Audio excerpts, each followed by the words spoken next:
Sitting on a beach, or fishing at the lake, or just taking a break. The countdown clocks have started, fight songs pass the time. The days may run together, but you know that in our mind it's always Saturday. Take me back to Saturday. Saturday. Give me those 12 Saturdays. Spot the ball. March Madness is a blast, and we love baseball games. But nothing beats the feeling of having a killer slate of games. It's always Saturday. Take me back to Saturday. Saturday. Dreaming of all Saturdays. Spot the ball.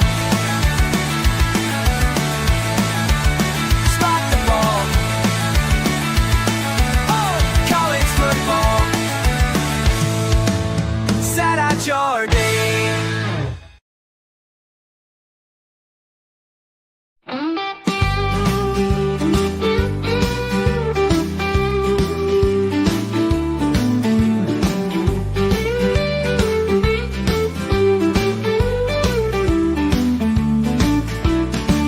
It's for the large and for the small. Lay a big hit and pass a kick the ball. This game is for us all. From Seattle down toward the Keys, this game is you, this game is me. Cats, dogs, and steer, be the tree. This game is America, so sing it loud with me. College football forever. College football forever. Downtown LA, Starkville City. 1 week you're up next, take a dip, run the rock or let it rip. This game is America. All say, can you sing it with me? We just stepped on her feet with a hot-tail moving across her nose. Whoa, Nelly! College football forever. College football forever.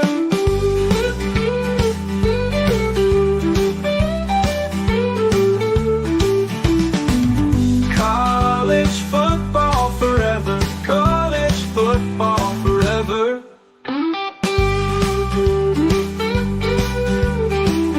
College football is a year-round discussion with these two.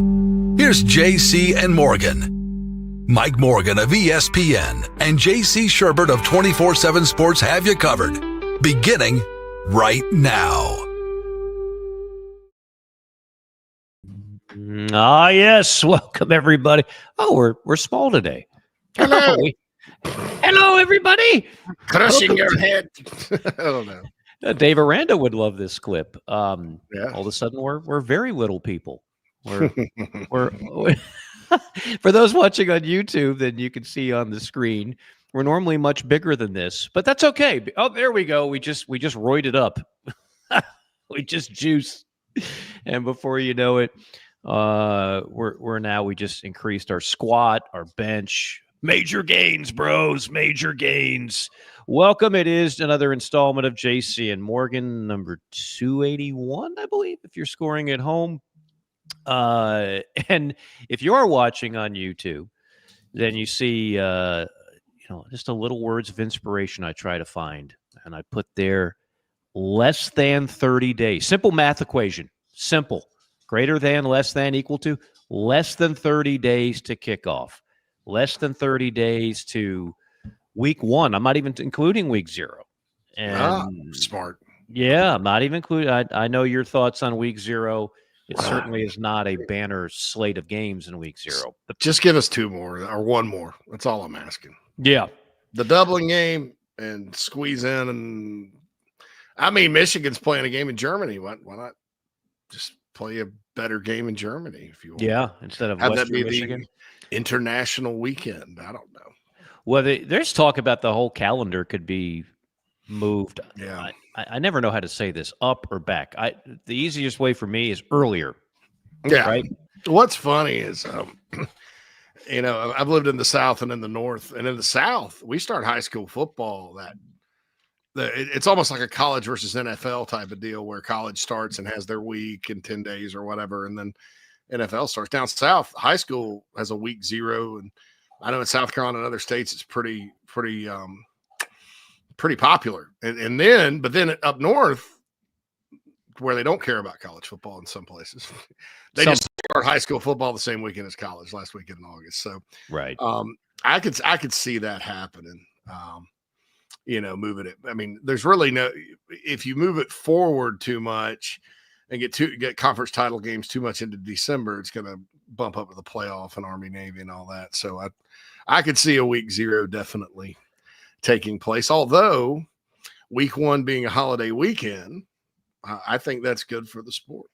So, I mean, I think it allows teams to play from Thursday till Monday in the spotlight. So maybe they don't, maybe they do. Who knows? I would just like, if we're going to have a week 0 at all, play just a couple more good ones, man. Give us a triple header, Yeah.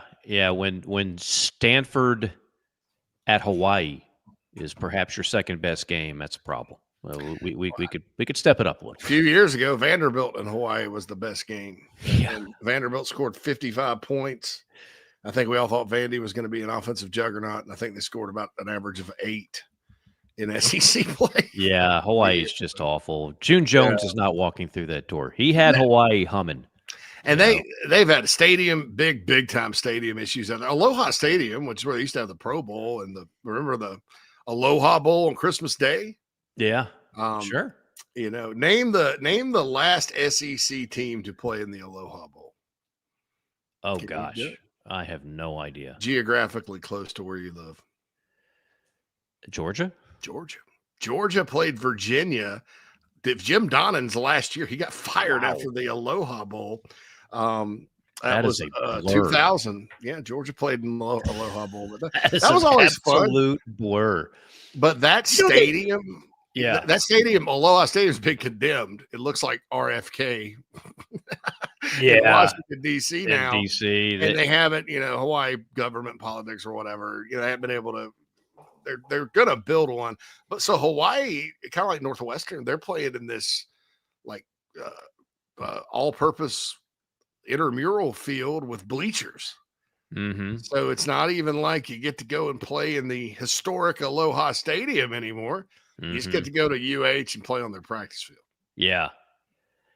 Yeah, I'd love to have Hawaii relevant for a lot of reasons, but yeah, they've come across very very hard times. Chad Rowe is already on fire, and one of the guys is fired up about the season, huh? Fired up about the season, like they can sense it. Someone mentioned I'm even fired up about the Hall of Fame game tonight. Big slamma jamma. I'm not gonna lie, I'm juiced for it. Yeah, we will not have another week, because you got to include NFL preseason in there. We will not have another week without football until mid-February. Think about that. It's a glorious thing. Although the Hall of Fame game disappointed me severely last year because the Bears were in it. Yeah. And my stepson, all he could talk about was Caleb Williams. Dude, I almost bought tickets and drove to Canton for the game because he didn't have football practice and we were available. I almost did that. And then that week, they were like, well, no, we're just going to play the third team. Both teams we're not even going to play Caleb Williams. I mean, like a rookie quarterback, and he needs all the reps he can get. And so most of those players that played in that game, Mike, didn't even make the team. I mean, it was like 3 guys made the roster that even played. Yeah. And so I was like, this is just donkey. Well, preseason football, as someone who used to do the Carolina Panthers games on TV for 5 years, I watched what's the opposite of evolution? There's no devolution. De-evolution. Yeah. Whatever the opposite of evolution of preseason football. I saw it firsthand start to slip. So it used to be everybody had 4 games. Of course, we're down to 3, and I'm as confident as I am as the SEC is going to 9 conference games. I'm even more confident the NFL will have 18 regular season games, not this ridiculous odd number of 17. That's all just it's another money grab. Just give them more money, and then everybody will agree to play 18. But it used to be you had 4. The first game, which is the Hall of Fame game, you're getting nothing out of. Okay, the starters, lucky if they see the field for much of anything other than perhaps a series. Game 2 is when you start seeing like a quarter, maybe even a half. And game 3 is what we call dress rehearsal. That's the game where they actually put in a full-fledged effort for 2 to 3 quarters. You know, where Cam Newton would play more than a half of football, you know, and Steve Smith and Jonathan Stewart and D'Angelo Williams and go on and on and on and on. Greg Olson. And then game 4 was, here are the guys fighting for the final roster spots and who's going to be on the old taxi squad or injured, whatever they call it nowadays. We've even scrapped that. So for those, you know, I know a lot of us would love to see like a preseason game in college football. That's only going to be as entertaining as the coaches allow it to be. If they're still paranoid about an injury or not showing us too much and all that, well, then you're going to just see a bunch of backups. Now, your hardcore college fans would still rather have that than get practice reports. So-and-so caught a great pass and 7-on-7. Dude, schools, you were at South Carolina doing play-by-play. Remember Lou Holtz had a JV game? Oh, yeah. That was, and it was crazy because you couldn't even like play the guys that were redshirted. You just had to play like basically the walk-ons. Right. There's all kinds of attention on that. I mean, think about if Alabama had a scrimmage where none of the starters played, but it was their entire freshman class. You'd have 60,000 people in the stands. I mean, because, you know, the college roster evolution is so different than the pros. Pro fans don't normally, I mean, there's not as many spots. You've kind of memorized the 2 deep. There's not a lot of drama in it. You know, they're always making moves and stuff. I guess if you were like a hardcore pro fan, you want to watch the backups. But the thing about the preseason is most of those backups aren't even going to be on your roster. Mm-hmm. In college, they're all going to be on the roster. And you can kind of think about, wow, you know, in a couple of years, this guy's going to be pretty good. It's like watching JV high school football in a way. But yeah, I've been harping on that lately. I've been on the warpath about some things. And, you know, I continue to believe that as much as everybody wants to professionalize college sports, as long as college students are playing the game, college-aged people in football and the other sports, it's not going to be pro sports. These are still amateurs because they're not good enough to be pros. I mean, they're not good enough, so they don't have, you know, the ability to go do it. That's but if we're going to professionalize it in the manner we have, I think it with the transfer portal, free agency, basically, Mike, every year, and the money and things like that, I think we have to be a little bit more fair to coaches. This continues to be the only sport in the world, to my knowledge, that has no preseason. No, you don't get a scrimmage. You don't get a combined practice. You're just basically, for not to go Hugh Freeze here, but playing with yourself. With your length and your girth, with your length and your, until you play a real game, and then you know the TV execs and the conferences, they want big time opening weekends like this. I don't know how you do it. I don't know if you have a scrimmage or a full blown preseason game. I don't think that's probably going to happen because somebody's ultimately going to lose that preseason game and get fired. Like at Auburn, I could see somebody getting fired after losing a spring game, or you really want to get fired, injuries and stuff. But I think you can also, in football, you can also simulate things and get a look like with a combined practice, like they do that in the NFL too. Or even if you don't want to risk the injury and go out of pads and just shells for linemen and 7-on-7 for, skill guys, you're still getting a look mano a mano against an opponent. And I just think they need to help coaches in that way. Some coaches don't want to do it, because of the reasons you mentioned and the reasons I mentioned. But I think as a sport, as it continues to evolve with all the roster transition, you probably are going to need something like that.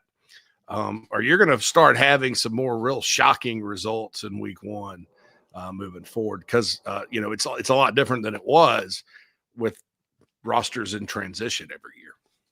No doubt about it. That is the voice of J.C. Shurburtt. I am Mike Morgan. Our producer that you do not see is the Mad Dog, Phil Mullinax. You might not see us at all if you're listening to us on every platform imaginable, from iTunes to Google Play to Spotify. Had somebody earlier this week has flown by, say they listen on iHeart. We forget to mention that. We're on iHeart. Proudly, right, JC? Randomly. Yeah, almost. And that happened about 6-7 years ago. I mean, it was, I guess they just took a bunch of RSS feeds from podcasts and stuck them up there. We don't get paid from iHeart or anything. We do not. But, it's been on iHeart for a while. It's on Audible. It's on CBS 24/7. It's on Apple, iTunes, Podbean. This one goes all over the place. Everywhere, man. It's worldwide, Mike. Worldwide. Love it. JC And Morgan podcast. We're in our 10th football season. 10th football season. Yeah. 16 was the first one. That's right. So 10th year. You guys keep making this fun to do, and it keeps growing year by year. And we appreciate all of you that are tuning in each and every week. We had Phil Steele on the last time. That always is a big draw for a number of you, just appreciating Phil's views. We'll have Andy Staples on of On 3 next Wednesday. We're working on a couple other guests. And then when the season gets started, our biggest challenge is squeezing in every bit of recapping the week before. We're also going to try to have a little more continuity on the exact day and time during the season. We're working on that. We got a lot of schedules and a lot of people in different places and all that, but we'll try to do that for you where you can set your watch to it, set your calendar to it. You certainly set your watch and calendar to the JC5 coming up later on after the break. The Morale of a Great Nation relies heavily on the JC5. I don't know what you have in the JC5. Again, it's hermetically sealed in an envelope, guarded by massive security detail. And I like it that way. I like to be pleasantly surprised, and I always am. But just a couple things that in the open here, JC, that I had on my mind. Here's one that snuck up on me, and I know you'll know the answer, but it's one of those where you do have to think for a second. This will be what year for Lane Kiffin at Ole Miss?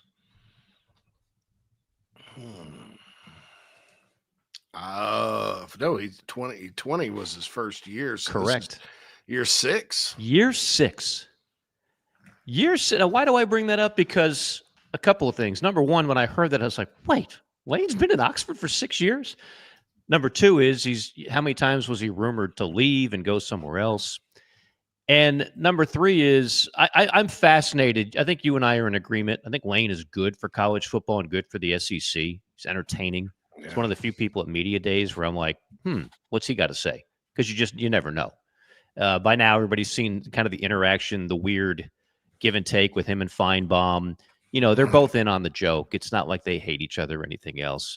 They know it's entertainment. And Lane just has that, look, I'm playing with house money. I can give 2 Fs with what anybody thinks. I'm enjoying life. I win 8 games in Oxford. They pat me on the back. I win 10, and I'm a king. And that's where he is, because 3 of the last 4 years, they've won double-digit games. 2021, 10-3, went to the Sugar Bowl. 2023, 11-2, won the Peach Bowl.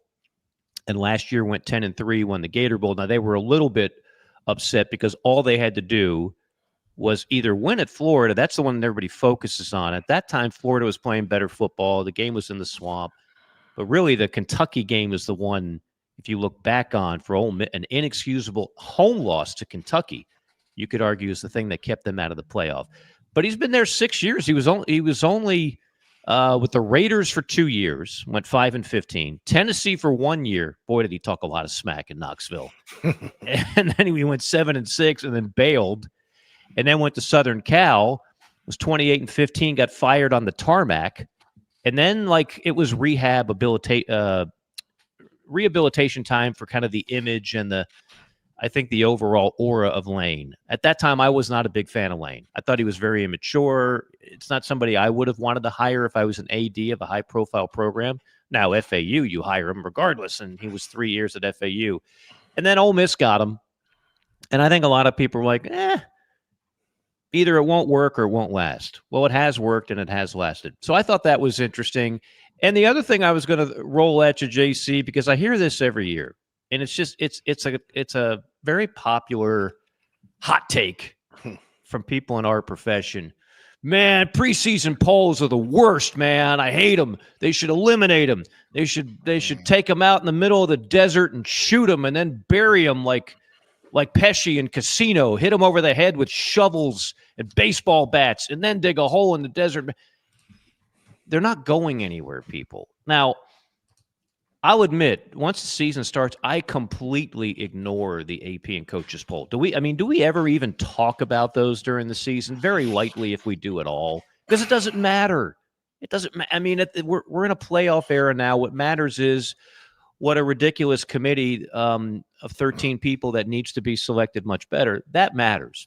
But the AP poll will be around. They've been around since 1936. The coaches poll will be around. ESPN has Texas in their preseason poll. Phil Steele, who we had on last time, he has Penn State, and other people have picked LSU. I mean, the polls are polls. The last time I remember where like truly mattered. 2004 Auburn has a case. Okay, they were preseason 17. They go undefeated in the SEC, and they don't make it to the BCS title game. BCS always worked. One played two. Yeah. Tell 2004 Auburn that.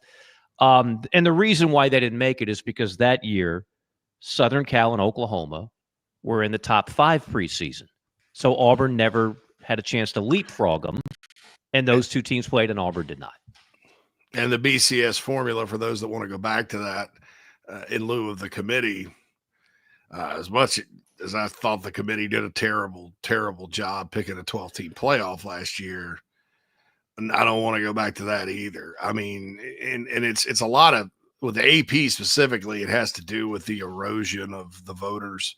There's still some people that know ball that vote, but like you had a guy that works for the Cleveland Plain Dealer last year that would get on social media and literally, like, I guess he's an Ohio State fan, but acted like one of these crazies on Twitter, like talking bad about the SEC.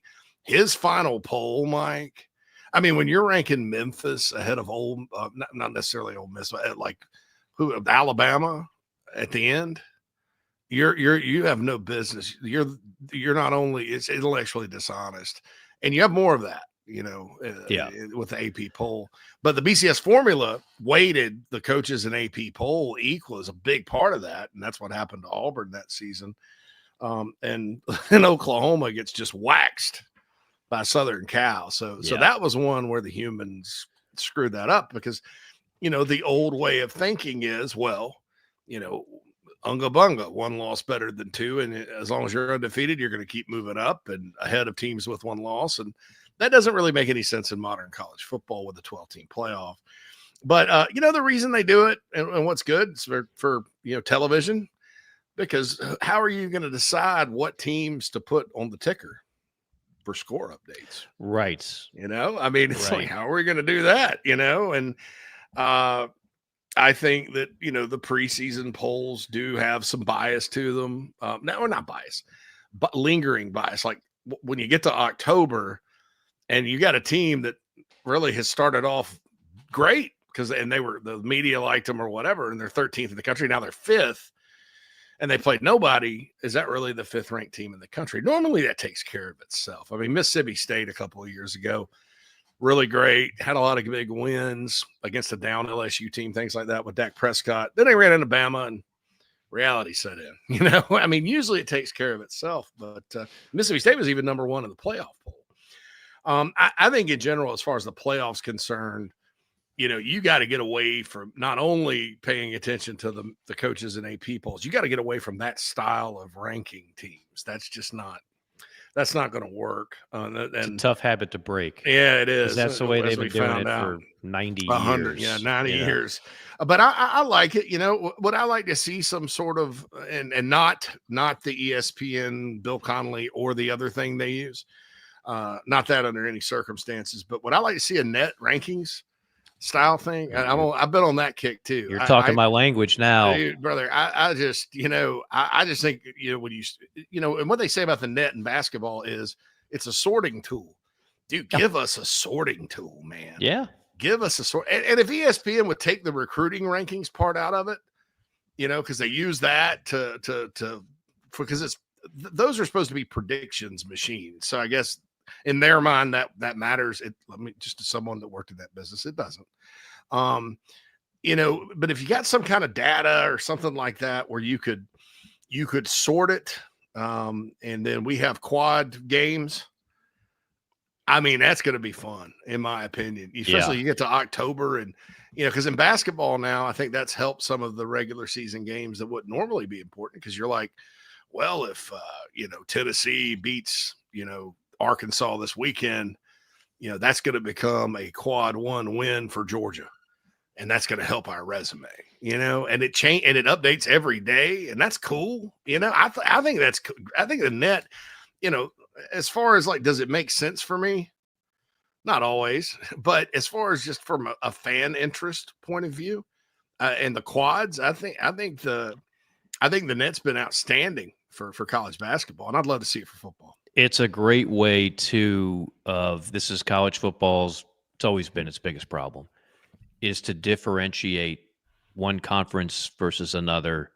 And so those non-con games, and we've got some good ones. There's some teams that went complete cupcake, but I think the trend now with an expanded playoff where a loss just doesn't blow your whole season up, heck, even 2 losses doesn't blow your whole season up. And at some point, I think even 3 losses won't blow your whole season up. You can challenge yourself. And how did the SEC get 14 teams in the NCAA basketball tournament?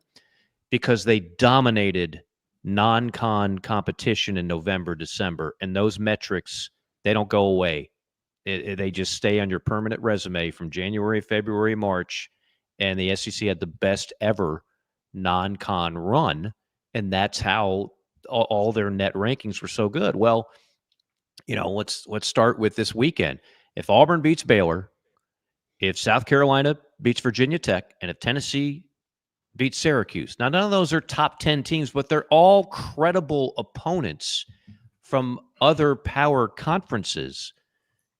That really helps. And then furthermore, if LSU, right? I mean, if LSU can beat Clemson, Alabama at Florida State, and a road game, and in the net ranking, the road, they break it down into road games, neutral site games, and home games. Road games obviously garner the most credit, then neutral, then home. And so when you look at it that way, it's just a great way to sort who's truly had the best resume and who has not. So it's definitely something I hope they get to. Again, it's not rocket science.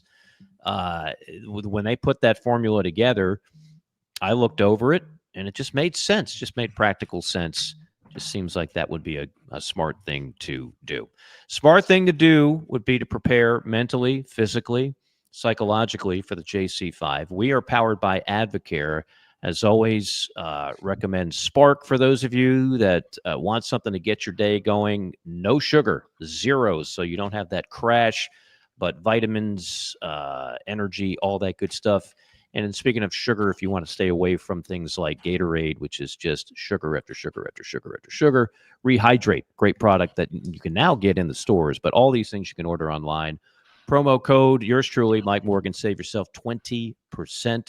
20%. Go to advocare.com. No meatheads at a brick and mortar store. Just ship to your door. Yeah, man. You're going to need some more amino acids. Yeah, bro. No, bro. You probably got some low T going on, bro. You need Gates, bro. Yeah, you don't need to deal with that. Yeah, who wants that? Who wants that in their life? Just go to advocare.com. It's delivered to your door. No need to deal with any pushy salespeople. Also presented by Nest and Wild. NestandWild.com, the most comfortable mattress on this planet and probably any other. We've polled aliens and They concur. We concur that the JC5 is coming up next. It is JC and Morgan, less than 30 days away from kickoff. More coming up on the other side. Welcome to Palm Casual Patio Furniture. Because we are the factory, Palm Casual has the ability to offer the highest quality outdoor furniture paired with world-class service. Since 1979, our factory showrooms have done our best to make the buying process as easy as possible for our customers. Our understanding of the many factors that go into your decision has helped us create our 30-day trial period that increases the level of comfort our customers feel during the shopping experience. Visit us in Somerville, Mount Pleasant, Myrtle Beach, and Bluffton, and online at palmcasual.com for our products and out-of-state locations. Go Gamecocks! Hey, folks, want to tell you about our friends at Titan Construction Group really quick. They're a Mid-Atlantic-based general contractor, specializes in retail, restaurant, and office construction. TCG strives to separate itself from other general contractors by adding value every step of the process. From project budgeting to estimation, value engineering to construction, they focus on those relationships and not the transaction. Titan builds partnerships one project at a time. Among their clients are Starbucks, Crumble Cookie, Blake Pizza, Home Goods, 15 plus years experience, based in Midlothian, Virginia, and contracted in Virginia, West Virginia, North Carolina, and South Carolina. So get on their website, TitanCGinc.com. That's TitanCGinc.com. Get in touch with Brad if you're in need of a general contractor that focuses on going above and beyond for their clients. That's Titan Construction Group, a proud sponsor of the JC and Morgan podcast.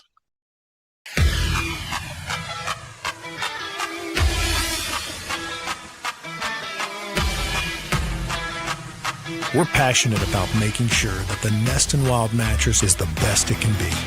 Made well and made right here in Tupelo, Mississippi. So how can we do all that? Work. Hard work. And that means something. The Nest and Wild mattress is a movement. It's a pride in where you come from and where you're going. So get comfortable, because this movement is just beginning.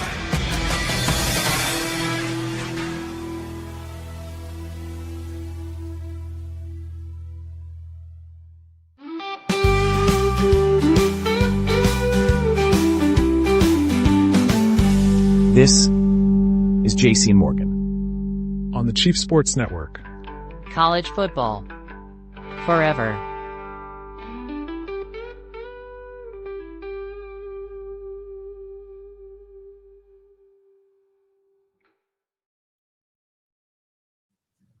Always love that dramatic guitar note on the way out. It's like something from the Allman Brothers or something. And how many different voices did you get to voice? It's like three different voices. That my friend was not. I mean, that would have cost me $700 a piece. AI. That's a program I had. I didn't really like it though, and I think I can get another one cheaper. So I've canceled that membership. But yeah, gosh, I put that together. I like those little things. I do too. I do too. I mean, nothing beats the voice at the end of the College Football Forever intro, because we know that guy. That's a real human. That's Gary B. That's a badass. That's a badass, is what that is. That guy came out of the womb with a voice that said, "Sports Talk Radio." Hello, what's going on, brother? Hey, you know, man. so he is. It's not going to beat that, but yeah, that was not. I did that pretty quickly. And then for those that don't follow yet, College Football Forever on Instagram, on X, it's really good stuff. It's kind of the an inside look at the brain of J.C. Shurburtt, which scientists have tried to figure out exactly what goes on in there. But it is a hodgepodge of obviously football stuff, pop culture stuff, random stuff. You never know. So you can follow that as well and get you prepped for the season. Also, what is it? CFF. No, CF. Yeah. At CFB at CFB Forever on Instagram. Now, X was a little more challenging. It was to get that. A lot of other people. It's at number 4 ever CFB. at Okay. number forever CFB. So I wish it was the same. Yeah. But X has a billion users, and some people gobble those things. Corporations gobble up it's like URLs. They'll just go and buy whatever.com. But yeah, it's a lot of fun. We have a kind of a companion show under that brand too, SEC Sunday Nights on the Chief Sports Network, SEC Sunday Night, that comes on at Sunday night at 8, and that'll continue throughout the season to kind of focus on the Southeastern Conference. And you can find on Instagram too the clips from our show, highlights.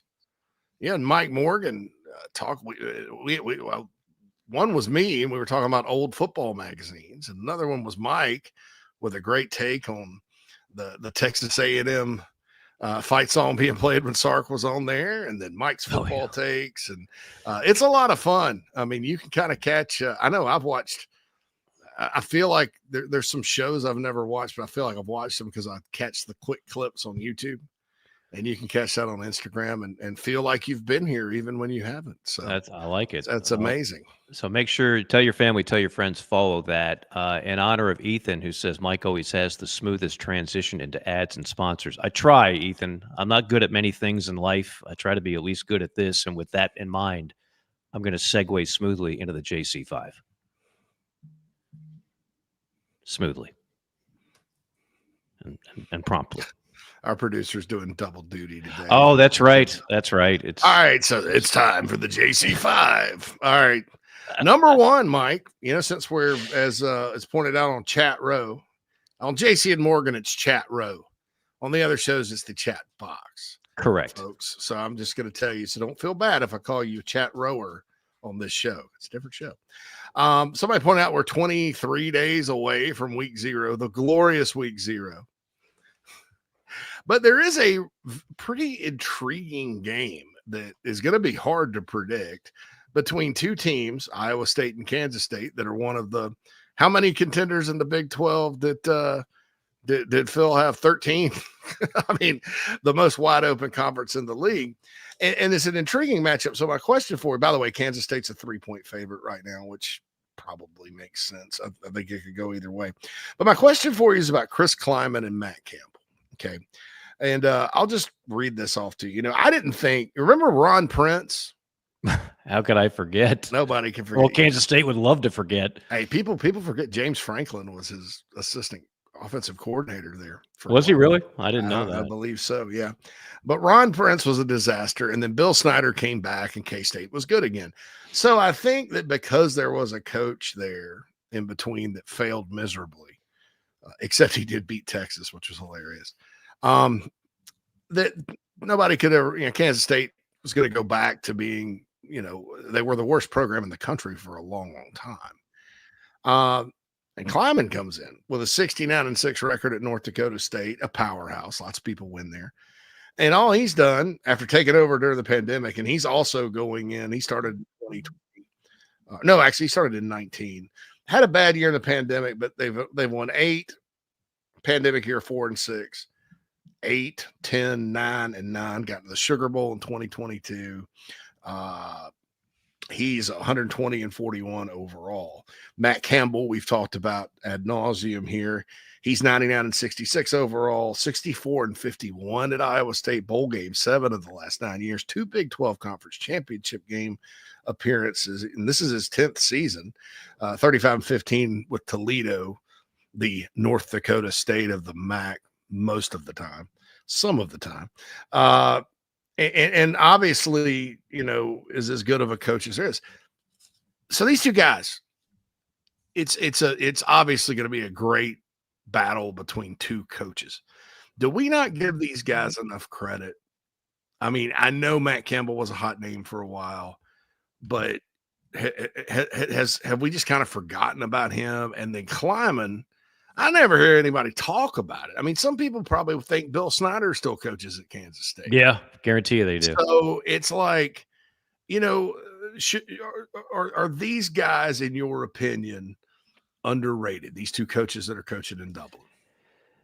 Yes, but two different cases there. Kleiman is underrated from the standpoint of a lot of people still don't know who he is or his background, and they've kind of forgotten about Kansas State. I mean, Kansas State peak K-State with guys like Colin Klein and Bishop, and they were Tyler Lockett. I called a couple of his games. What a fun, exciting player. He's still getting it done in the NFL. Remember L. Roberson they had Yeah, for a year? absolutely. And they played Oklahoma and I think in Kansas, freezing Kansas City. Yeah.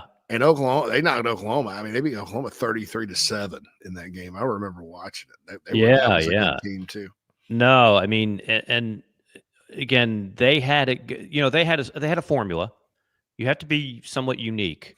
They were JUCO central. I mean, they got a ton of JUCOs, and Snyder was such a good coach that the rep on a lot of JUCOs back then, and the impact of JUCOs is far less now. But the rep on JUCOs back then was, well, they're JUCO for a reason. Good luck coaching these guys. He got the most out of every one of them.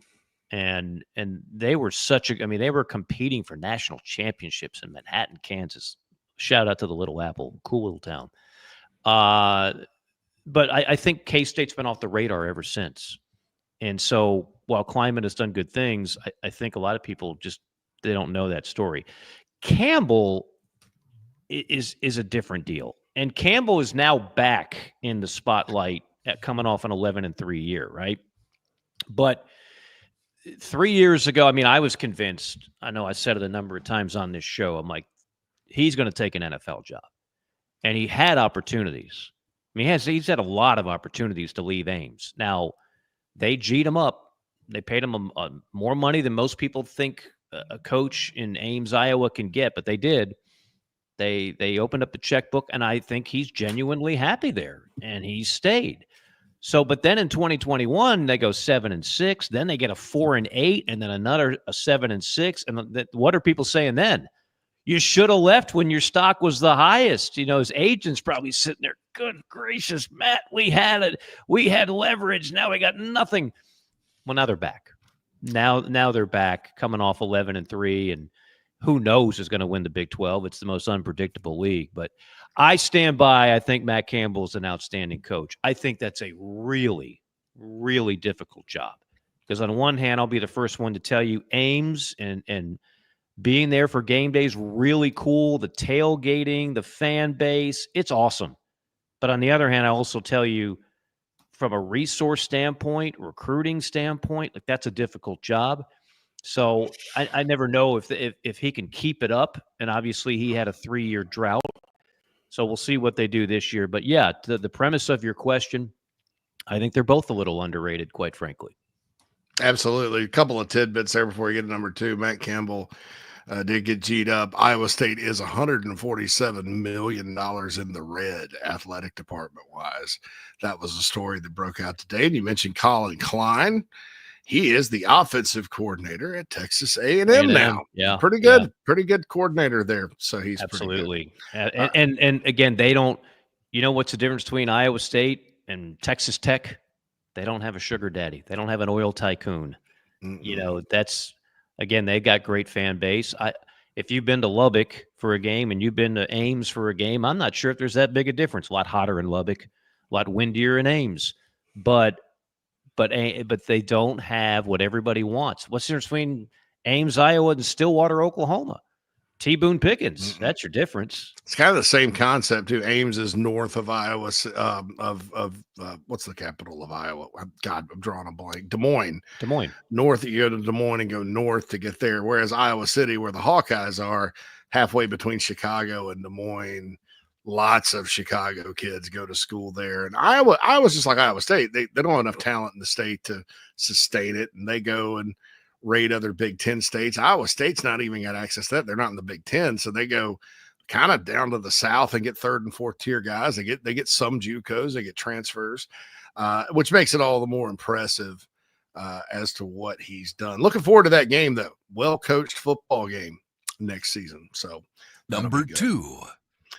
Okay, hey, man. Mad Dog is back. We love it when Mad Dog is with us. Every day that passes, I wonder about Hugh Freeze. And on Thursdays, I'm on a show in Alabama, and we talk a good bit of Auburn. And And I thought it was just such a fantastic hire. He was a proven winner. That's even been overshadowed, Mike, as you mentioned Lane Kiffin, who's had 3 double-digit win seasons at Ole Miss. Hugh Freeze did well at Ole Miss now, but he only had 1 double-digit. Yeah, 39-25, one double-digit win season. Auburn's had 4 losing seasons in a row. I mean, it's been – you got brutal losses, and he doesn't look like him. He doesn't look like his – I don't know. Maybe I'm just – not right about this. It doesn't look like he's enjoying himself either. I mean, he doesn't look as happy as he did at Liberty or Ole Miss to me.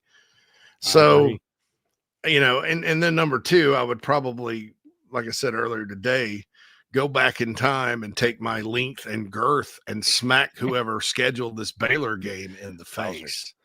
Because I think it's just insane that Auburn's playing. I mean, they need a dangerous win. Game, man. Dude, they need a win. Baylor had a resurgent year last year. Remember, everybody's putting Aranda on the hot seat, and he comes back and wins 8 games. And, Baylor, what impressed me last year, Kansas got on that roll and was just knocking off everybody. Colorado, Iowa State, BYU. I mean, Kansas got going.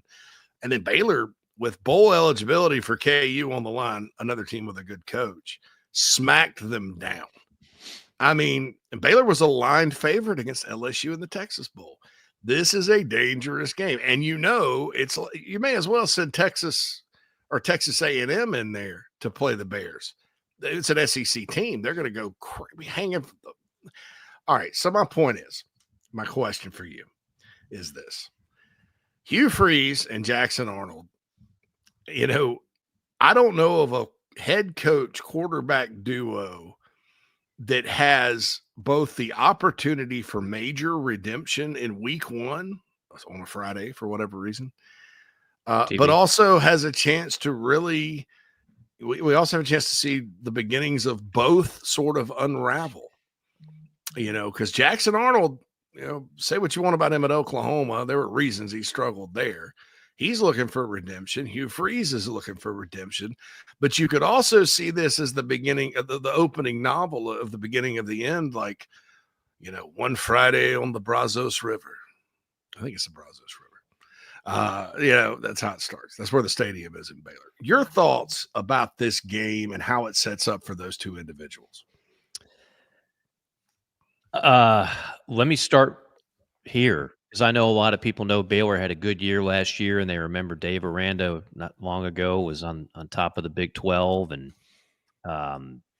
he was hotter than Texas Chili in terms of a coach that a lot of people started looking at in a really good light before they had obviously a step backwards, much like Matt Campbell did at Iowa State. These are programs that are not built for sustained excellence. They're going to have peaks and valleys, like most.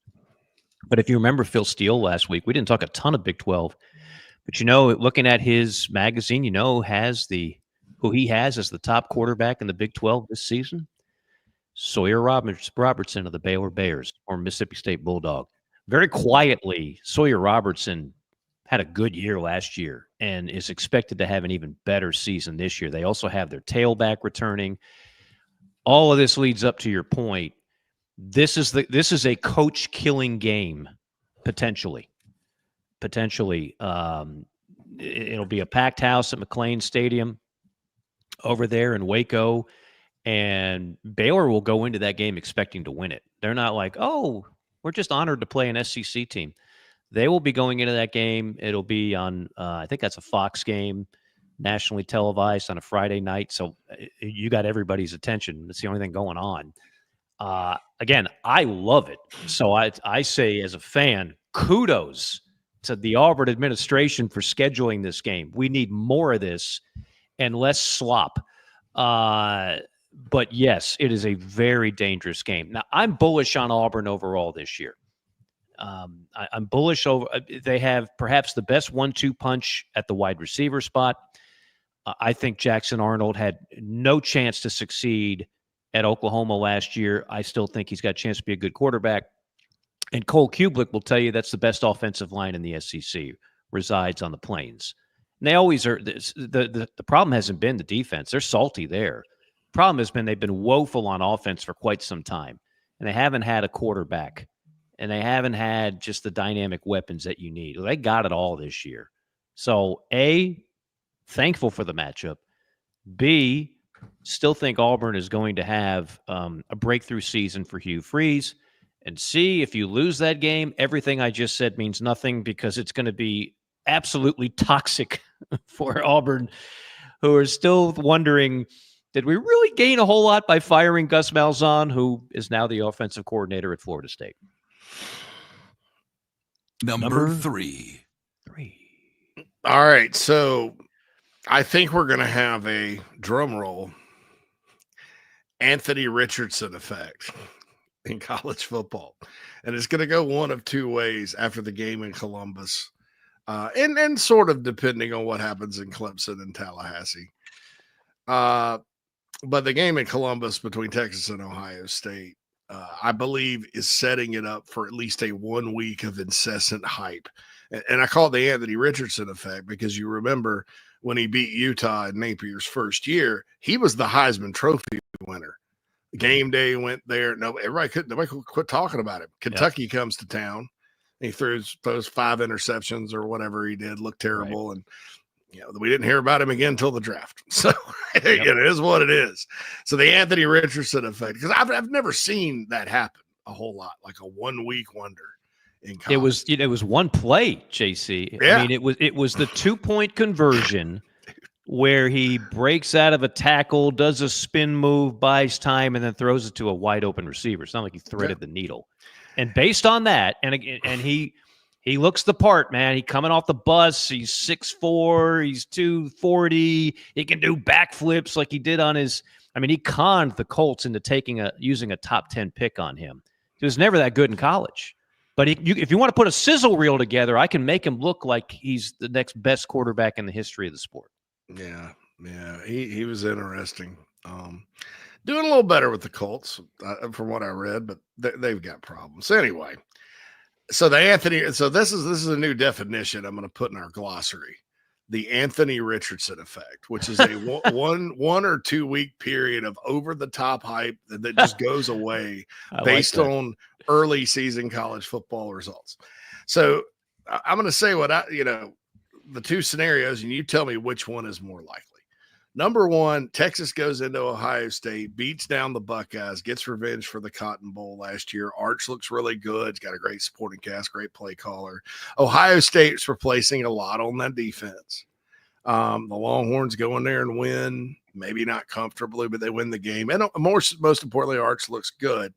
And Manning all of a sudden is rewarded the Heisman Trophy based on one game, much like Anthony Richardson. I think, because it's just one game, even if it's more than one play. Number two, if Ohio State wins that game, which is possible, because Ohio State still has a lot of great players. We're forgetting about Jeremiah Smith.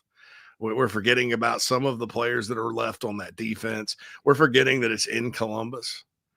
And we're forgetting that they're going to be very confident. And it's a big game for them, too. Everybody's talking March Manning in Texas. Well, what about us? Now they're going to have a new quarterback. Will it be Julian Sayin? Probably. He was a stud recruit too. So Ohio State can win the game. If Ohio State wins, and let's say they do win it comfortably, let's say Texas has a Texas moment and doesn't play well, and Ohio State wins like 31-20, 31-14. Arch does not look that good. The Big Ten is superior narrative is going to overwhelm everybody for a while, till Oklahoma plays Michigan and Wisconsin plays Bama. I don't even think Wisconsin-Bama will matter. Till Oklahoma plays Michigan in a couple of weeks. It is going to be probably, I don't want to say worse, but heavier than the Arch thing, because they're talking now already. And if that happens because Texas is the perceived favorite in the SEC, so which one of those scenarios is more likely? Do we get the Arch and the Anthony Richardson effect for a week, or do we get the Big Ten conference-wide hype for a week? Wow. Oh, I think you're right on both points. If Texas goes there and wins, and Arch plays not even a great game, a good game, remember, Anthony Richardson was a no-name. I mean, I don't know how many stars he had next to his name coming out of high school in Gainesville, JC, but like he wasn't on the national map he was ranked a lot like Lenora Sellers, which is now I hate that comparison. I don't think they're the same Right. at all. But he was Gainesville kid, like from Gainesville, and was a high 3, low. I think some folks rated it as a low 4. I'd have to check his composite. I think his composite was a 4-star. So was Sellers, but he was a local kind of a local legend that Florida people would talk about. He's going to be really good. Yeah, but my point is, like, outside of that, outside of North Central Florida, nobody knew who the hell he was. He went going into that season. People were not talking about Anthony Richardson, and then that game happened, and it was one of those scenarios like it was easily the best game. So everybody was watching, right? Everybody was watching that game, and everybody saw that play, and they'd heard from the announcers. I mean, this guy's 3.5% body fat. He's 6'4". And so they just took that baton and that's Arch Manning we've known about for how many years? And everybody. Yeah. So it's different from that standpoint. But if he shows, again, not to be great, but if he just plays a good game and they win, yes, the hype will be unbelievable. And it'll be hard to avoid until they lose a game in Austin. And based on the schedule, I mean, I've got them winning a lot of games again this year. As I've said, I don't think Texas is a flash in the pan storyline. I think they're right up there with Georgia, and we'll see if Alabama gets back to the promised land, and they're not going anywhere as long as Sark is still their coach. They recruit like there's nobody's business, and for whatever reason, the culture there just seems a hell of a lot better. Now, here's the other one, the other end of your question. If Ohio State of the Big Ten Conference, which has won the last 2 national championships, if they win that game, and you mentioned all the players they lost, both sides of the ball. Yes, the hype for the Big Ten is real, and the anti-SEC sentiment, you saw this during media days, coaches with scripted shots, pot shots at the league. Oh, it's top heavy. Oh, they don't play anybody. You are going to feel that early and often.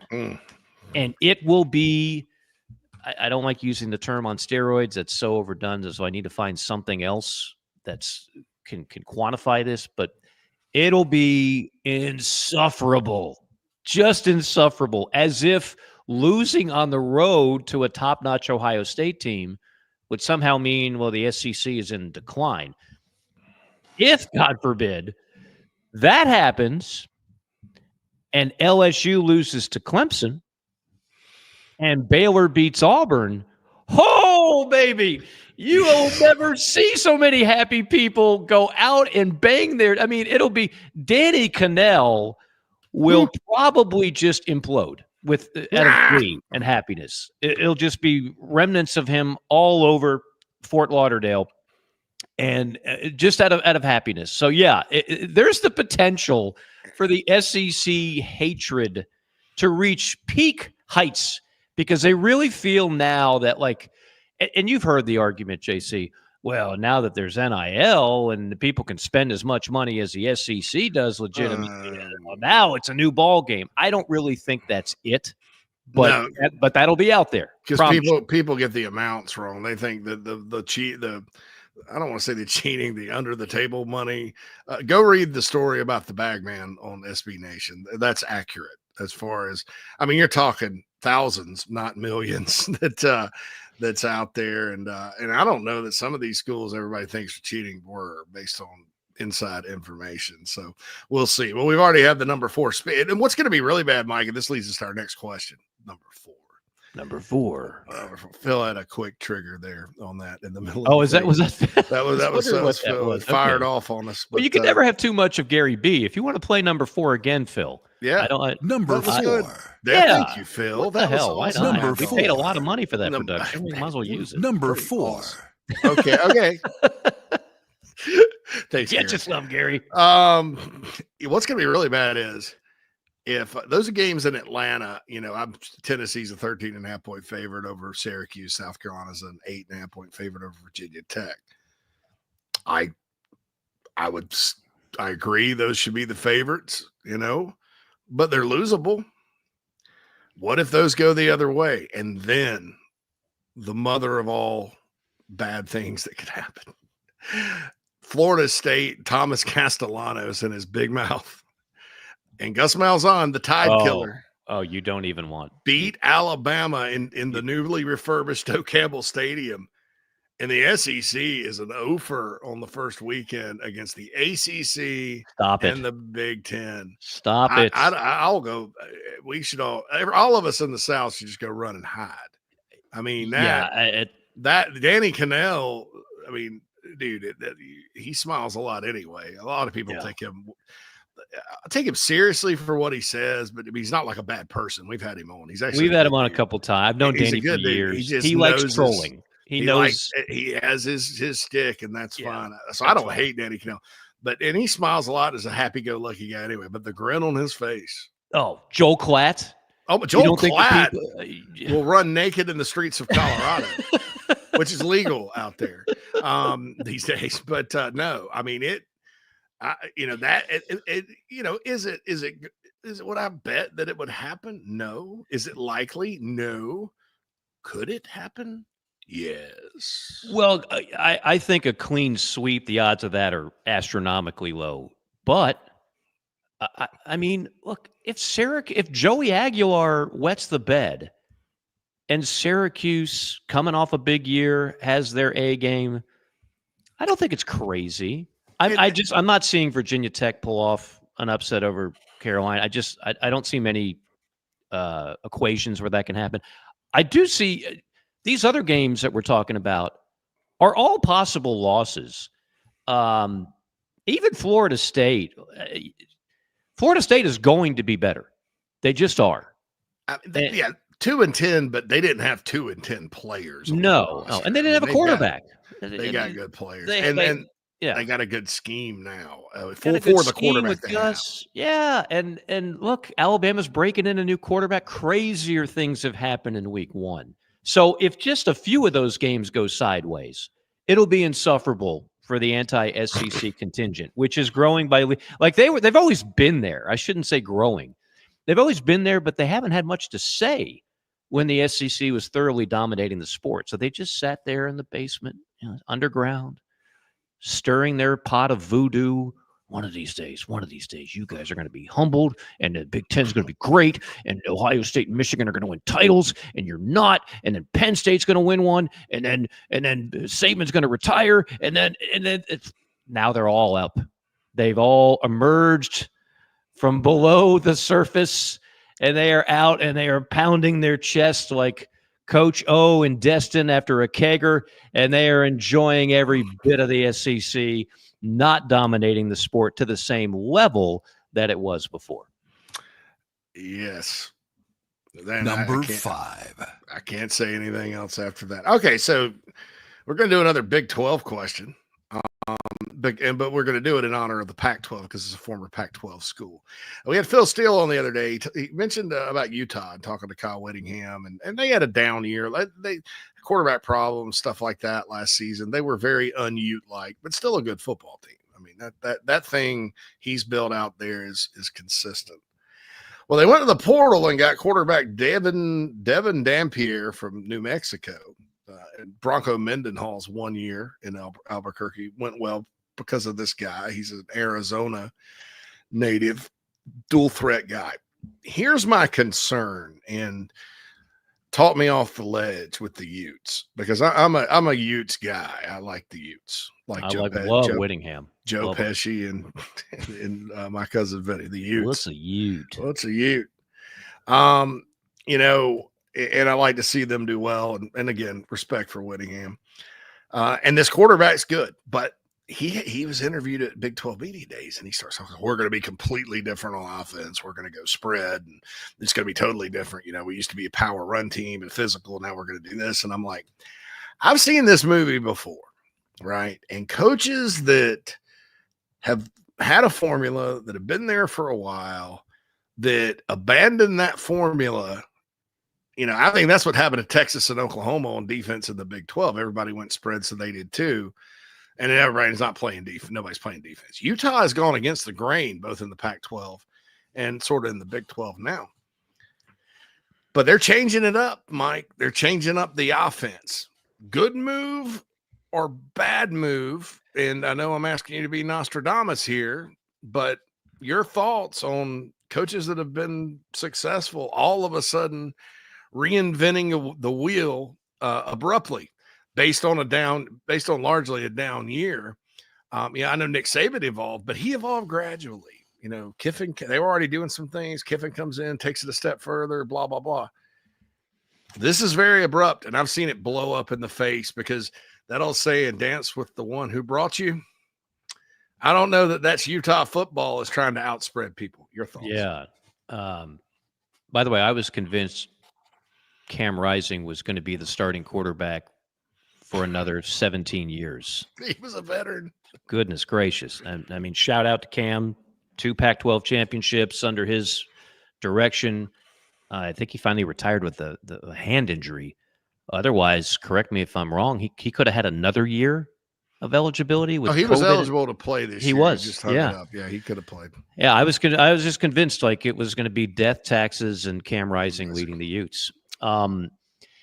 You brought up Nick Saban did it. Nick Saban did it with first-round quarterbacks and top 10 wide receivers, right? And elite offensive coordinators. So if you're going to do it, it's like I'm convinced 1990s Nebraska, if they really wanted to change their offense, they still would have won a lot of damn games because they always had the best offensive line in football. They had one of the best defenses in football. They had playmaking quarterbacks. If they decided to open it up a little bit, they still would have been really good. My point is talent over scheme is still number one. What I don't know, in full disclosure, I don't know where Utah is, because they've been a line of scrimmage team, right? You would go to Utah and you would be like, oh man, I don't want to play these guys. They kind of had the identity of an old school SEC team, right? And that's Kyle Whittingham, grit and gut. We're going to knock your block off. We're not fancy, damn it, but we win games around here. I don't know if he still got that personnel. Nobody saw the down year last year coming. No one. So I'm going to have to reserve a strong opinion on that because I don't know. Is he doing it in part because maybe he doesn't feel like he has the personnel to ground and pound and just dominate teams on the ground? I think. Well, Phil Steele said something. I think it was about their offensive line. So Whittingham told him it was. Maybe it was their defensive line. It was one of their lines that was really good. I'm just like, I don't know. I think part of it's a quarterback too. I mean, this guy he is Thomas Castellanos, basically. He ain't going to 7-step drop, bunch of reads isn't going to work for him. Double tights and stuff ain't going to work. I just, I personnel wise, without diving too far in, I think it's plausible for this year's team. Remember when Charlie Weiss started Demetrius Jones and tried to run the triple option at Notre Dame and they got beat 34-3 by Georgia Tech at home and he wasn't an offensive genius anymore. Remember when Urban Meyer had John Brantley as a starting quarterback and couldn't really do, I've just seen this. Remember when Tony Franklin, was Auburn's offensive coordinator, a spread guru. Oh, yeah. And they had offensive linemen with a headset and poster board, and they scored like 6 points a game. I've just seen when head coaches who are successful try to reinvent the wheel and get uncomfortable, especially defensive-minded ones, because then what happens is if the spread's not working and that's not what they're comfortable with, they're going to sit there and get on the OC and be like, oh, no, you need to start running it more up the middle and power football and stuff. I don't know. Maybe Whittingham's good enough to get by with that. But I heard that and my heart sank a little bit. He's excited about it. He was chipper. But to your point, the only coach off the top of my head that I really think was able to pull that off, but he didn't change his system, though. He just changed the program's DNA, and that's Mike Leach at Mississippi State. Remember, everybody said, "Oh, you can't run that offense in the SEC with Mississippi State players. He's going to be humbled. He's going to be." No, Mike Leach's offense did quite well, and he had mediocre quarterbacks and decent, not great wide receivers, and they still threw for a ton of yards. They did. I And- mean, they might not have scored. Their scoring was down compared to like when he's in the Big 12 or Pac-12. Right. But the games are look, Ole Miss is one of the best, most talented offenses in college football the last 10 years. Out the door. They were good on defense too. They scored less than 30 points in most of their SEC games, including Mississippi State. They had one game where they rose on up against Arkansas and hung 63 on them. But, dude, other than that, I mean, and that was one of the best offenses in the league. Tennessee didn't score that much last year, with that. And that system is, so, yeah, SEC is going to be lower scoring, but did his offense work? Dude, we were talking about Auburn earlier. I remember watching Auburn, Mississippi State one day, and the air raid was clunking a little bit. They were going 3 and out, and Mississippi State's defense was getting drugged, and Auburn was I remember this by game. 20. Yeah. All of a sudden, the quarterback gets hot. Uh-huh. They start completing pass after boom, boom, boom, touchdown, boom, boom, touchdown. And they ended up coming back and winning like 43-36 or something like that. That dude, he was legit. And you're right. That style, he could win in any conference. I just, with what Utah is and how they've won by being different, and they do a good job of evaluating talent, and especially on the line of scrimmage. They have players, but I heard that and I'm like, whoa, after a 6-6, you're going to reinvent the wheel, that you're going to go against the DNA of I just don't know, man. I just, for me, my heart sank. Cause like I said, I do wish them well. And I think he's one of those guys, promotion from within after Urban Meyer left, and he's been there ever since winning. I think that's the end. Is that number? Was that 5? Yeah, that was 5, dude. Okay. All right. Well, I had a Duke over under question for you. But I was degenerate gamblers out there, and I know you don't get the questions in advance, and so I was like, well, Mike probably hadn't seen that schedule, and so I said that's probably I haven't, and I don't know if I have a strong take on Duke football just yet. It's 6.5. They got to 9 last year. They got a better quarterback, so a lot of people think Duke could be top. I think they were picked 6th or 7th in the ACC. It was hilarious, that poll. Speaking of polls, they do a poll still in most conferences, a preseason poll, and they did one in the ACC. And it was damn near unanimous. Clemson, and then Miami had a couple of votes. Florida State had a couple of votes, and then it was just like Virginia Tech, I think, and Wake Forest got a vote. Come on, was it Wake? It was Virginia Tech and nothing one other. surprised. I mean, Vanderbilt gets votes every year in the SEC poll. Like, somebody thinks it's kind of funny to fill that out, and you don't have to. The ball bounces their way. The kill zone could be in Atlanta. Hey, I'm on Pavia. I'm on the Pavia bandwagon. All right, let's see. Speaking of degenerate gamblers, you always know, like, you have friends and they're like, "Hey man, what do you think of Blake Horvath and Navy this week?" I kind of they have no connections to Navy or anything. Now some of them are just huge college football fans. One of my favorite things to follow on Twitter is college football sickos. Right? Sicko, oh God, they're great. It's just one of the best. And there was a thing on there about you can take your SEC and Big Ten. I'm still about the MAC game, and that one was beautiful. That was so well written. That went viral. It did. We're playing games in front of 14 people and a raccoon. Yes. Oh man, I remember calling one in Akron on a Wednesday night. I think it was me and Cole Kubelik. And it was so cold and so windy, and that's an outdoor stadium. I think it's Dick's Stadium. Yeah, they used to play in the Rubber Bowl, but now the Rubber Bowl, Dick's Stadium. Yes, so you went from the Rubber Bowl to Dick's Stadium. There might have been 17 people drinking hot chocolate and watching their sons play, and that's about it. And it was just freezing. But you know what? Damn it, it's football. So in that vein, and to once again validate, we are not elitists here on JC and Morgan.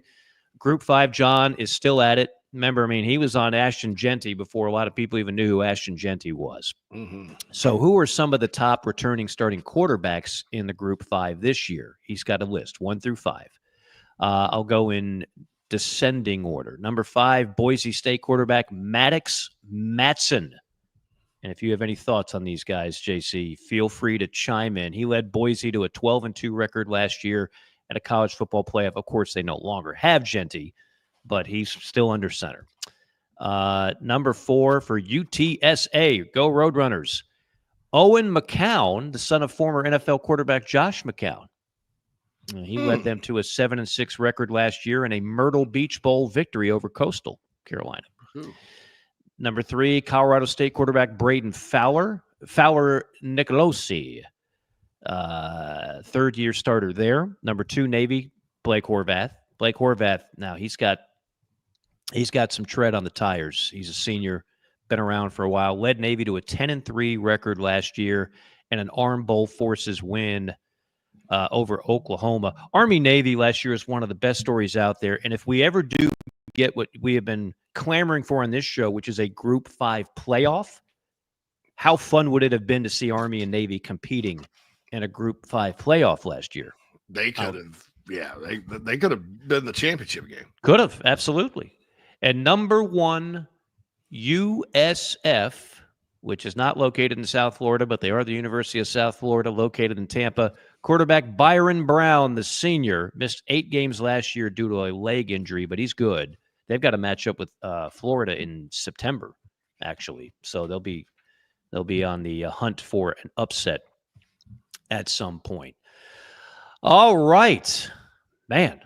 A lot of stuff here. Again, Andy Staples next week. Just some people on chat row going back from the start. Billy, hard to believe, 30 days left. Thank God. Amen. Amen, brother. Amen. We always love the good mornings. Frederick, Blake, thank you. Thank you. Mm-hmm. Craig, T-1 month, my dudes. You got that right. Ethan, 1 month away. Tyler, spot the ball. Apparently Big Slamma Jamma says I was right. I don't know if I'm pronouncing it right. Devolution is a word. So yes. So there. I threw that out of the old Congratulations. Out of the old vocab here today. It seems like yesterday when the countdown started again, this year just goes by faster and faster. Not fast enough, Billy, but I'm with you. I am with you. Beamer's already been at South Carolina for 5 years. Chance to be the greatest coach in history. He needs to go 9-3 on average for the next 6 years. That's a lot to ask, but certainly that would put him in very, very elite company. LSU beats Clemson 31-24, and it's not an upset. Okay. Net rankings make way too much sense for that to be adopted, says Craig. Billy, if you count week 0, only 23 days left. Bryce, how soon will the SEC go to 9 games? Oh, that is a multi-million-dollar question, as in how much more money can the SEC command from ESPN to get to 9? I still think that's the biggest factor in all of it. I think it is going to happen, and I want to say sooner rather than later. And then, of course, the X factor in all of that is the SEC.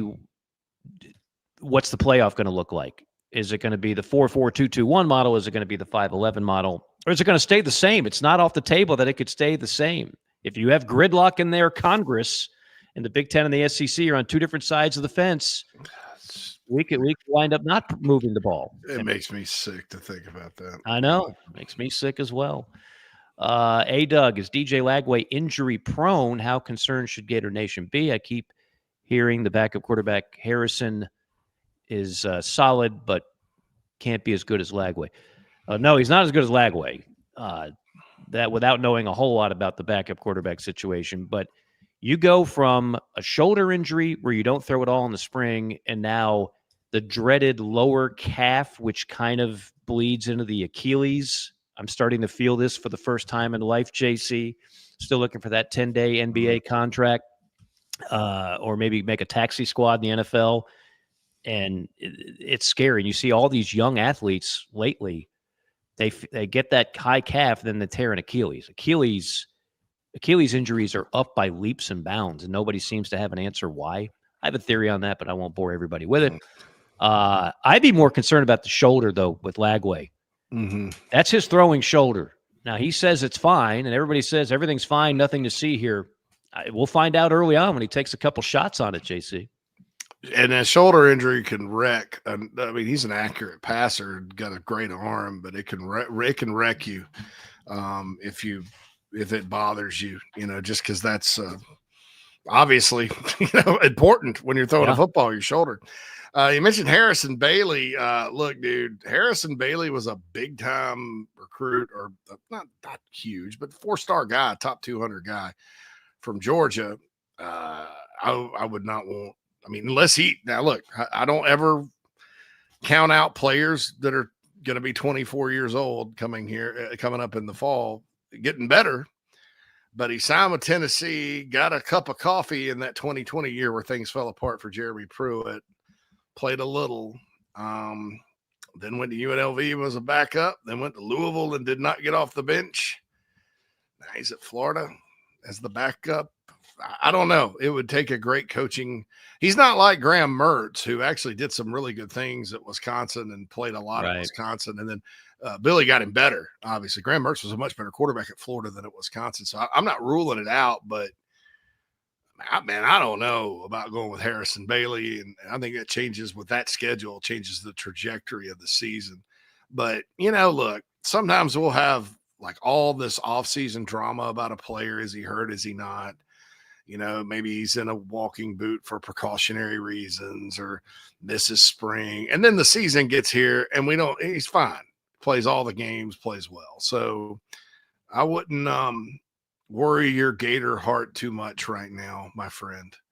Because my gut is this is just a lot of, a microscope being on him because he's good. A lot of people think he's really good and he's a big key player. I mean, if this were happening anyway, if this happened to Arch Manning, or if this were happening to Lenore Sellers, or if this were happening to Cade Klubnik, Garrett Nussmeier, people would be concerned. But it isn't true until it's true. So especially with injuries, because a lot is done for precautionary reasons, and the media kind of sees one part of it and they start asking questions, and college coaches are never going to divulge exactly what the problem is. So it leaves a lot to the imagination. But my gut feeling here, and it's correct about 63.3% of the time, I think he'll be fine. Billy says if Texas loses to Ohio State, do the high expectations from Arch Manning fall off? If he has a bad game, they absolutely do. There's a lot of people already just licking their chops to say, told you, it's all about the last name. The hype is supersedes the talent. I'm not in that camp. I think Arch Manning actually is a very talented player. He didn't start last year, but when he was in there, I mean, one thing is automatic. People have to understand this is not Eli Payton. Like, he is an athlete. He is like Grandpa, and he is like Cooper. He can run. So bare minimum, that part of his game is going to be there. How great of a passer he's going to be, I don't know. Got to see. But he will be polarizing, I think, for a lot of people. A lot of people just hate kids that are hyped up, and they hate what they call Nepo babies. There's going to be some of that out there. Mm-hmm. And then there's just going to be some people that hate Texas. So all that will kind of be baked into the coverage of Arch Manning this year. And finally, Sam, we haven't done Five or a Dimer in a while. And it's killing me because this summer now on like Twitter, it tells you how I feel about Jaws, JC. I think it's just woven into my the DNA. Summer of Jaws on social media. Dude. Well, it's the 50-year anniversary. Yeah, it's actually going to be re-released in theaters, I believe, this month. Sweet. And I'll be damned if I'm not going to go watch it before I see some comic book movie. It's the 41-year anniversary of Karate Kid. It's the anniversary of Animal House. Like all these dimers, it's the whatever. Because back in the summer, they used to release blockbusters. 80s and 90s especially. Oh, my goodness. You look back in time, and like at the theater at one time, you've got just 8 classics playing at the same time. At the same time. Look at what was in the theater in 1994. At the same time with like Gump, Shawshank, Seven. There's like 5 of them. Pulp Fiction was Pulp around. Fiction. Yeah, it's just one after the other. Now I haven't had any urge to go to a theater the entire summer. But he says Father of the Bride, Revenge of the Nerds. Father of the Bride, solid. Big Steve Martin fan. Martin Short's always delivers. For me, it's a neither, though. I think I saw it maybe a couple of times. And then Revenge of the Nerds, that is a dimer plus. Underrated part of that movie is Lamar with his unique form on the javelin throw. I can't say much more than that, but it helped him win that event. Revenge of the Nerds is just a classic 80s movie that would never be made today for a bunch of reasons. That is really damn funny. So a neither and a dimer for me, JC. Yeah, you forget that the villain in that the hotshot was in Married with Children for years. Yeah, Ted McGinley. Married, Or not yeah, Ted, is it Ted McGinley? Yeah, it's Ted McGinley. Yes, Ted McGinley. Ted McGinley, yeah. I would flip it. Father of the Bride would be a dimer. Really, JC? Well, my ex-father-in-law and mother-in-law, my first wife, I mean, heading up with a wedding preparation, that was on at the Moxie House quite a bit. Okay. And I like it. You know, Frank is an excellent character. Martin Short, very great character. And Steve Martin and Martin Short, of course, are great friends. Three Amigos will live in my heart forever as a Martin Short, Steve Martin collaboration with Chevy Chase. But and you have a Revenge of the Nerds. And I like Nerds too, Nerds in Paradise myself with the band at the end, you know. And so I've seen them both several times, but I believe the original is more of a fiver for me, just because when I was a kid, my parents wouldn't let me watch it because there was nudity. Yes. Well, I was like in high school, and then a fair amount. At that point, it was the 90s, and I was inundated with great movies. But I have seen it between 5 and 10 times. I would just err on the side of caution with fiver and then the dimer.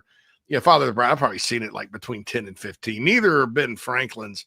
Both, I think, are quality, great movies. Great movies. And I will leave you with this, a link to Revenge of the Nerds and Karate Kid. Kids, don't try this at home. I'm a professional. Lamar in Revenge of the Nerds. Okay. He's the black guy, the javelin thrower, big Michael Jackson fan. Go watch Karate Kid. He is also a member of the Cobra Kai. A lot of people don't know that. Same actor. And he was either in Reading Rainbow, Sesame Street, or The Electric Company. Was he really? Mad Dog's in the chat box and reminded me of Revenge of the Nerds 2, Hotel Coral Essex. That was awesome. But Lamar was in one of those kids shows. I think it was Reading Rainbow. But yeah, I mean, yeah, there is a tie. And in fact, my current wife, pointed that out to me the other day. Like, look, this is Lamar, because she loves Karate Kid. Karate Kid's not my thing.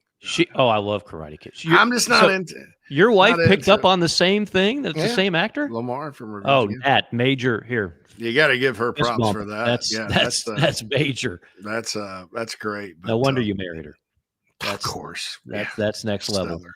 Yeah, but yeah. So that's very, very interesting. Very interesting couple of movies there that when I saw that from Sam and Chat Row, I gladly would comment on. We're always here to answer fiver or dimer questions. If you're new to the show, what's a fiver? What's a dimer? It's basically a remote dropping movie. If it's on, you the remote, you just throw it away. You're in like something like Goodfellas. You see it on Turner, and you're like, okay, I'm here for the next hour and a half to finish this off.